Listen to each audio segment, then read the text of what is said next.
Sobrang ipis na. Yeah, Alam ko na. Mr. Wow. Huh? Di pa rin.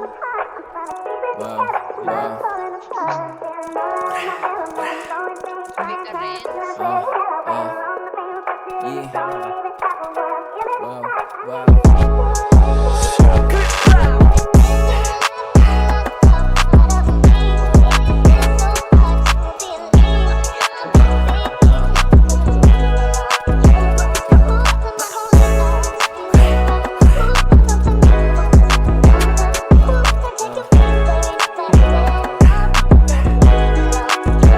Ilang araw nang lumipas at nangangamusta. Hindi ko kayang sagutin, nais kong mapag-isa. Kaya pasensya ka na, ayoko muna magpilit. Sa gulo ng sitwasyon, mas piniling pumikit. At ano ba ko sa'yo, ba't ngayon mo lang naisip? Bakit di nung panahon, nung tayo ay magkapiling? Kailangan pang humantong, magmukha akong alipin. Lagi kong tinatanong, na dapat ka bang ibigin? At alam kong darating din ang panahon na ako ay magsasawa sa iyong pinainom. Sa lahat ng pambobola at iyong panguto, sa lahat ng mga bagay na ako ang nabigo.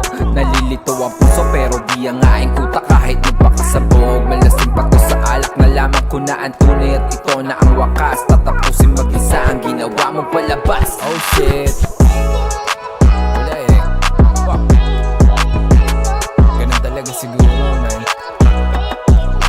Pero hindi na, man. Tumagal yung linggo, may na-realize ako eh. May isa akong hiling. Ito yun. Shit. Kung meron akong hiling, huwag ka sanang bumalik. Huwag ka na ulit tumawag, huwag ka sa'kin mangulit. Kasi di kita kailangan, marami ng pamalit. Sa tamis ng buhay ko, ikaw lang ang mabait. Ayoko na ng lasa mo at yung pagmamahal. Salamat sa itaas, hindi na tayo nagtagal. Ikaw ang pagkatalo sa pinasok kong sugal. Ang lahat ay binaba at ako'y naging hangal. Kaya ngayon magbabawi, kaso di na nga sa'yo. Ito'y para sa sarili, para di na malito. Sa ngayon alam ko na ang tunay na halaga, na kahit panganin minsan ay di mo pinadama. Kaya tanong ay sino ka, di na kita kilala. Sa lahat ng alaala, ikaw lang di maganda. Ito na ang huli at dapat nang tutukan. Tumigas na ang damdamin ng puso'y nalamigan. Oh shit, yeah. Masaya na ako na nalabas ko natin. Nilipas na lang to at makakalimutan din kita. Kasi kasuhin ko na siguro sarili ko at lalo na magpapayaman.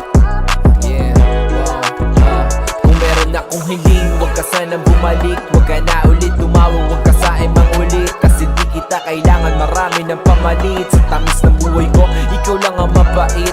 Ayoko na nasa mo at yung pagmamahal. Salamat sa itaas, hindi na tayo nagtagal. Ikaw ang pagkatalo sa pinasok kong sugal. Ang lahat ay binaba at ako'y naging hangal. Hangal, yeah. At yun ang kwento ni Alay-Me sa kanyang masalimuot na fuck. Mr. Wow.